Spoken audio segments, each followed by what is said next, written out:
This is Cult Film Face Off. Hello and welcome to episode 5 of Cult Film Face Off. My name is Chet Roivas. With me as usual is Nick Leonard. Hello there. First of all, before we get started, I wanted to clear up a couple of bits of business. First of all, I should have started doing this from the beginning, but to be honest, when we started doing this programme, I thought that we could do it without dropping spoilers left and right. Listening back to some of the old shows, particularly the Ridley Scott and the Tony Scott one, we are just throwing spoilers out there from the get-go. So although I'm going to try personally to try and avoid them where possible, you should just assume there's going to be spoilers in these episodes. So just wanted that to be a warning. Also, I don't know if anyone's truly going to get annoyed about this, but I understand that the term cult film is a very, very nebulous term. So there were some people have a very, very set idea about what a cult film is. I personally don't. I think cult films can be anything. The reason I'm saying this is because, funnily enough, when we were doing the American Werewolf in London episode, I found the old Moviedrome intro. Moviedrome, for anyone who doesn't know, was a BBC series where Alex Cox, appropriately enough, used to cultivate a series of cult films, and one of the films he did was American Werewolf in London. And at the beginning of that episode, as if he was trying to make sure that no one sent angry letters, he said, "I realise this isn't technically a cult film because it made loads of money." So to some people, the fact that it made loads of money means it's not a cult film. So, I mean, I'm just trying to, to me, Terminator is the quintessential cult film. To some people, of course, it isn't. I'm just saying this. I don't know why. I don't know why I'm wanting to say that. I just wanted to make sure, if you have any suggestions for us, send them to us. And if you're furious about how we're taking a laissez-faire attitude towards what a cult film is, then I'm sorry, but guilty as charged. Sorry, that was a very long-winded way to say something very, very that didn't need to be that long. But anyway, okay, right. This is episode 5, and we are going to be looking at 2 films directed by Alex Cox. So let's start off with the first one, Repo Man, an action comedy from 1984, written and directed by Alex Cox. An aimless young punk named Otto is inducted into a business that repossesses automobiles before the whole of the Los Angeles underworld starts searching for whatever the hell is in the trunk of a mythical Chevy Malibu. Repo Man. I had a lobotomy in the end. Lobotomy? Isn't that for loonies? Not at all. A friend of mine had one.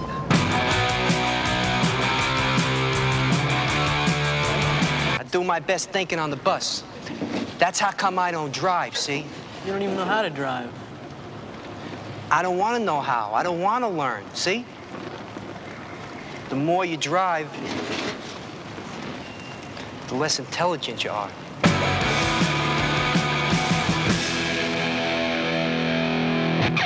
Okay, so Repo Man. Seen it before? No, me neither.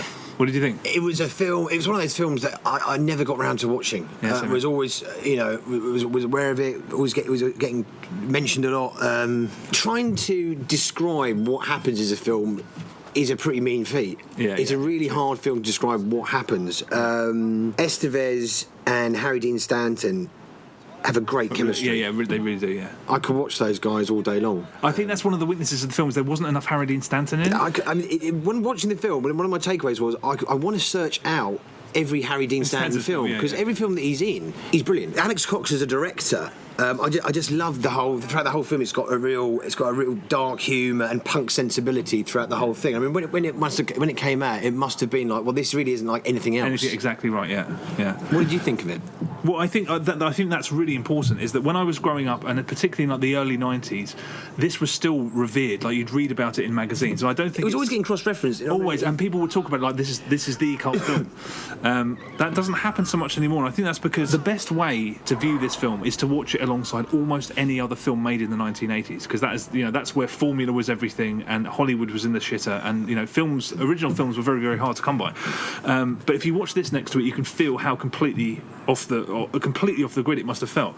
But in the sort of early 90s, films like Slacker came out, and Tarantino arrived, and those were films that changed the film industry. So this didn't change anything. I think it's an antidote to everything that was in the 80s, but I don't think it's influential, which is why it probably hasn't. I wouldn't say it's aged badly. Actually, I think it's aged very well, but you can tell it's not a truly influential film. Every so often a film comes out that's either really anarchic or really cryptic.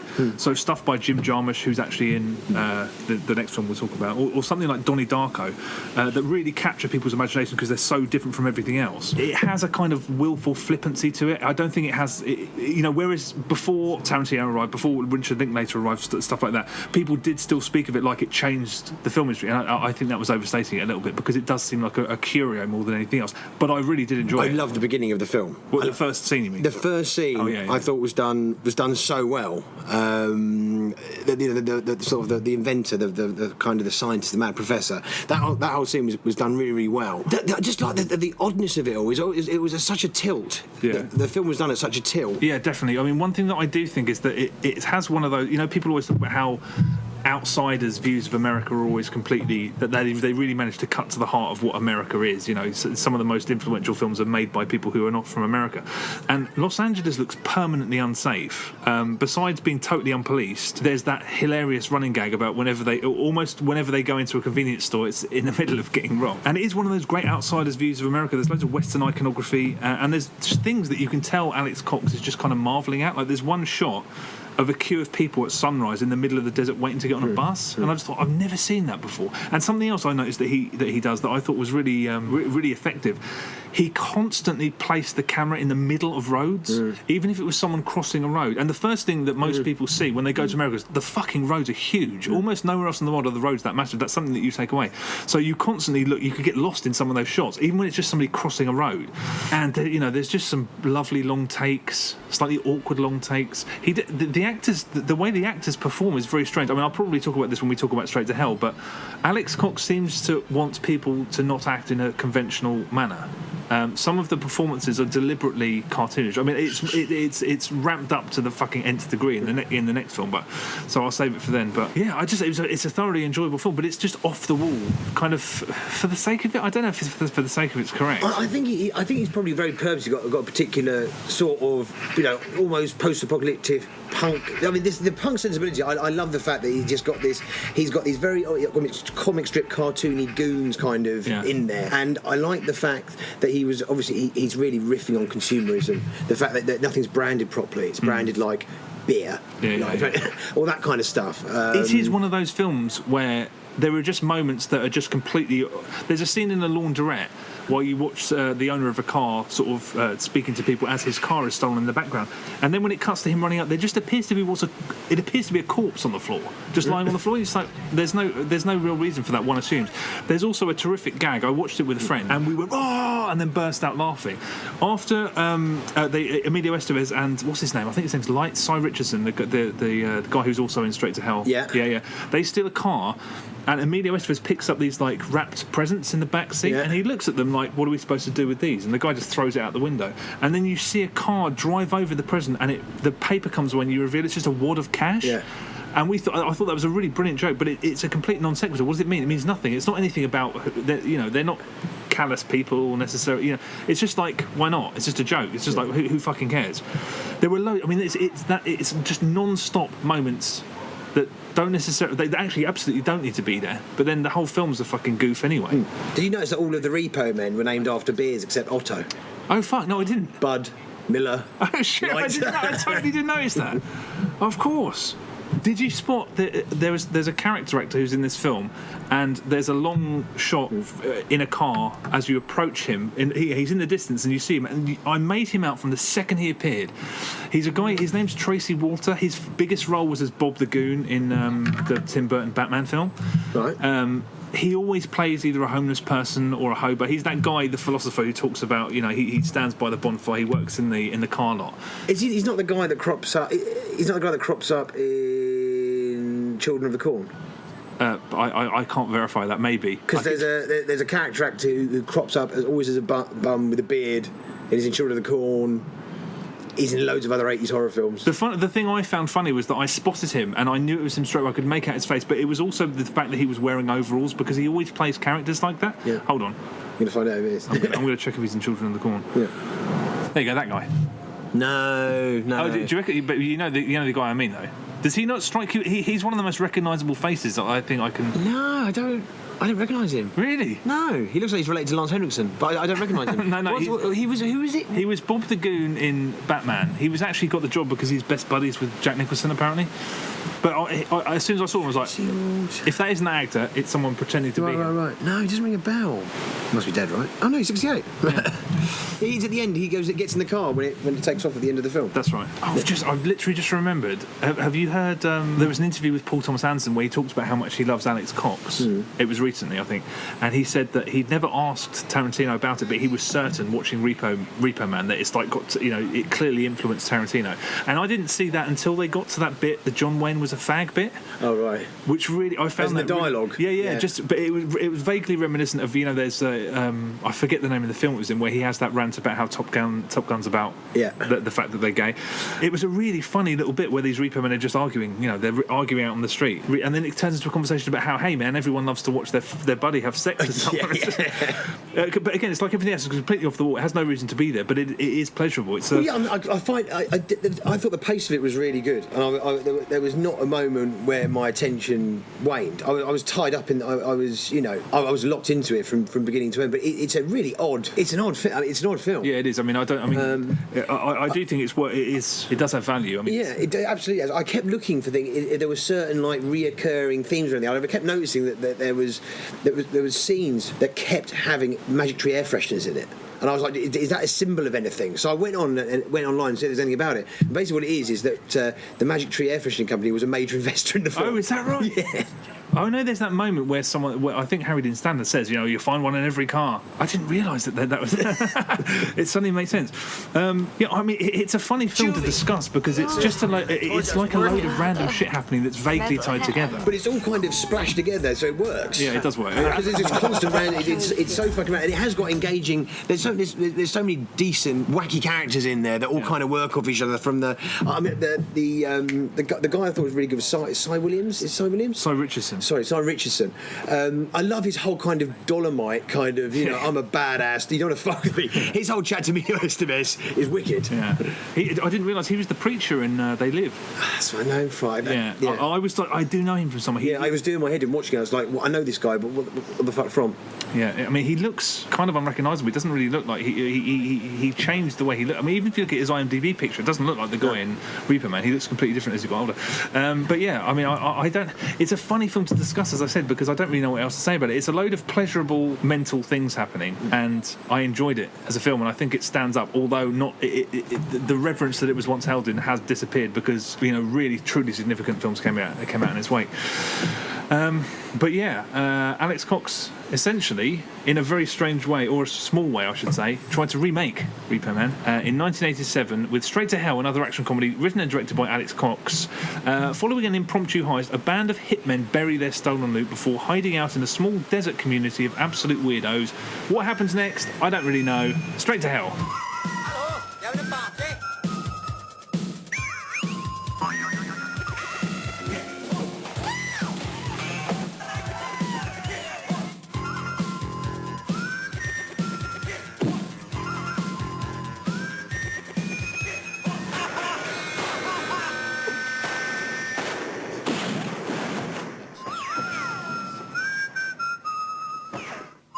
Okay, Straight to Hell. What did you think of Straight to Hell? Did you watch the original version, or did you? He re-edited it with loads of extra CGI effects in 2010. No, I watched the original. Yeah, me too. Yeah, I watched the original. When sum it up in one line, you're like an avant-garde spaghetti western. Yeah, I think that could be really good. Yeah. For me. The location, it looked great. It did, yeah. It's filmed in Spain, in Almeria, which is a favourite of Sergio Leone filming loads of his spaghetti westerns there. I had no idea. I thought it was actually filmed in America somehow, but then thinking about there's no way that there's nowhere in America that looks anything like that. Of course, makes perfect sense. I'm an idiot. And it looked great. Those locations look superb. The opening scene up to the bank job, I was like, okay, this could be quite interesting. But yeah, it's a complete mess, a jumbled mess, and I'm sure what I got from it was like they must have had a really good time. Shooting this. Yeah. But I'm not having a great time watching it. No, right. I don't know if they had I find it very hard to believe that there was a completed script. No, it seems to me like they wrote this on the back of a fag packet and then went, right, let's go and drink loads, do loads of sniff, and go to the film. I was finding myself thinking about Ocean's 11, because Ocean's 11, the original, Frank Sinatra and co just said, look, we can't be asked to leave Vegas. Shoot a film around us. We'll just party all the time. And it? It felt like that. I was just like, they must have had a fucking blast. I just thought, people like Joe Strummer, like legendary raconteur, Dennis Hopper, Kathy Burke, weirdly. You're just like, I'd love to fucking sit around that campfire and get hammered with them, which is, I'm sure, the appeal of that project. But the film just does not make any sense. And it doesn't make sense in the same kind of way as Repo Man, but at least Repo Man had an overarching plot to it. This just... And you care about those characters. I couldn't really... I can't even recall, and from watching it a few days ago, I can't even recall names of the characters. No, I can't either. I can't remember a whole lot about it, to be honest. I remember thinking Joe Strummer was like quite a charismatic... lead man, he was charismatic in obviously as a performer. Yeah. The making of would have been a lot more interesting than the actual film. I have no doubt. I mean, I just want to know what... Because it doesn't make sense. I mean, there's elements to Repo Man that just flagrantly don't make any sense, but here, almost all of it... What's weird is that there are individual scenes that are coherent, but the overall film is completely incoherent. So, for example, there's a strange scene where Joe Strummer goes into a shop, and there's a couple there, and he sort of gets the husband to disappear, and then he bites the woman on the neck, and then the husband comes back, and then they get rid of him again, and then she bites him, and then it's never spoken again. That's the end of it. It's just the two people bit each other. I mean, it has no bearing on anything else, and that's basically every scene in the film. Something very, very bizarre and weird will happen, and it will have no relevance to almost anything else, and then that's it. Bits of it look like Mad Max. Bits of it are just broad slapstick. And it doesn't hang together at all. It doesn't even attempt to hang together. It's just it is a fucking mess. Linking back to what we were talking about with Tarantino being influenced by certain Alex Cox films, wearing full-on suits, black suits with John Travolta, Samuel L. Jackson, Pulp Fiction. I was like, he's definitely been lifted by Tarantino, influeed. I thought I was thinking, is this just my imagination? But you don't see people in that kind of suit very often. No, in the film. It was immediately. As soon as juts out, you're like, Vincent Vega. Going back to what I was saying about the performances, Repo Man, it seemed like Alex Cox had asked actors to just have eccentric tics or to have sort of slightly absurd mannerisms. In this, it's amped up to cartoonish levels. And I was laughing at actors. It's one of those films where you just think, he's making this for stoned people, because you'll watch a shot and someone will just be twitching, and performances are so cartoonish. I mean, some even seem really amateurish, and then you're trying to follow this film, and then it just cuts to Shane McGowan in a sombrero standing there looking like he's pissed off his head. And you're just like, what is the point of this? There is no point to it. I'm amazed that they gave him... The funny thing is that Alex Cox made Repo Man, then he made Sid and Nancy, which doesn't bear any relation to anything else he made. That's basically a prestige film. And then he probably... What seems to have happened is that he went to someone and said, can I have $1 million to make a film in the desert with Joe Strummer? And then they just went and had a party and then tried to make something while they were all who's a massive Pose and Joe Strummer fan. Yeah, exactly. I read somewhere that it tied in with a tour or a gig had got cancelled, and the Pogues were all at a bit of a... they're all available. That doesn't surprise me at all. It has that air. It has the air of like, well, let's cobble something together because we're all here. It's not unpleasurable. It's annoying that it doesn't make any sense at all, and it doesn't even attempt to. I'd say I felt this to a certain degree about Repo Man, but this film reminded me of for the brief time that I studied film, one of our tutors on one occasion spoke with just real reverence about one of his old students, and he was saying, he'll just tilt the camera on its side, and then he'd have a conversation between two people, and then someone would walk in and then walk back out, and I said to him once, why did you do that? And he just said, I don't like convention. And me and all of my friends almost in unison said, that's just pretentious. That does not make a great artist, the fact that he just wants to fuck shit up. And Alex Cox just wants to fuck shit up for no reason. Yeah. There's things that he just does that you're just like, it's kind of brattish. In Repo Man, it's endearing. In this, I was going to say it's slightly more irritating, but it never irritated me. I suppose it's because it's so damn short. There's some really great music in it. I could never recommend this in a million years, but I might watch it again, the updated version. You don't look like you'd ever do that. I don't know if I would get it. I don't know if I would sit through it again. I don't know if I'm going to get much more from it. The thing is that Alex Cox clearly knows and is very talented behind the camera, and it looked good, but it was so convoluted, and it's almost like a piece of performance art. That's what I mean. It's almost as if they were hoping that you would derive certain things from it, or that certain things would make more sense than they do. I mean, I knew something was up when the first scene, I think the first shot in the film is these characters strung out, lying down in a hotel room, and then that's Courtney Love there. You can see it's her blonde hair and her gangly frame. That's Courtney Love. In the next scene when they rob a bank, they appear to kidnap her off the street, and she's been put... Is that my imagination? I was just like, hang on a minute, are they with her or are they not? Was that supposed to be someone else? I don't know. That's emblematic of the whole film. You constantly see shit, and you're just like, hang on a second, why? I mean, they were clearly mash up throughout the whole shoot, right? I mean, that's what I mean. It was they had a massive party in the desert. I'd love to have gone to it. I'd love to have gone to the party, yeah. But just having these random things happen and hoping that they make some sort It's asking a lot from someone to watch the film to drive if they weren't connected to the film in some way. But there are things in it that I liked. I liked the scene when they all got drunk on all those beers in that very near the beginning. In the very beginning, when they're in the little tight restaurant-y sort of scene, they're getting all that dialogue. The first 20 minutes had some moments like when they're all kind of all the chat. And it was just a really nicely framed shot. When they're outside the hotel and they're lounging by the swimming pool and everything. That's right. And everyone looks so cool. Yeah, it is filled with moments. That's the thing. It is in a way exactly the same as Repo Man. It's a load of fucking weird moments. I quite like Kathy Burke offing the old guy and throwing him. That's what I mean. And again, I'm starting to remember really, really amusing little moments and bits in it. But it's just bits. It's a load of fucking bits made by a load of people who are partying hard. And Repo Man's exactly the same, but it has a coherent plot, sort of. And it kind of has character. I mean, the relationship between Estevez and Stanton is captivating. It is really good. Yeah. I mean, when that scene when they're snorting lines of speed, and it's sort of a montage of him explaining like the rules of the road. And that's just. I could have watched that film. Yeah. But Repo you want the spin-off with those two? That's why. I mean, Alex Cox could have made that film, but he would never have done it because he just wants to fuck shit up all the time. And it's just great. It's also great seeing. I mean, Estevez is just captivating. It's obviously you're watching somebody whose star has just been a burgeoning movie star. Absolutely. Yeah. It's surprising that I haven't heard him talk about this film. You never hear it. I mean, admittedly, I'm not massively. I'm not an encyclopedia of Emilio Estevez interviews, but it doesn't seem. Again, it seems like it's from when I was a kid. Its reputation has kind of faded a little bit. But I think it's got lost. Growing up, it was something that was always referenced in like Neon or in Empire. It was always harked back to. Whenever they had any kind of articles about cult cinema, there would always be pictures plastered in the article of Repo Man. Yeah. Watching it now and just thinking, imagine going to the cinema and watching this in the 80s when everything was fucking dreck. Yeah, it would absolutely blown you apart. Exactly right. I think the same's true of Straight to Hell.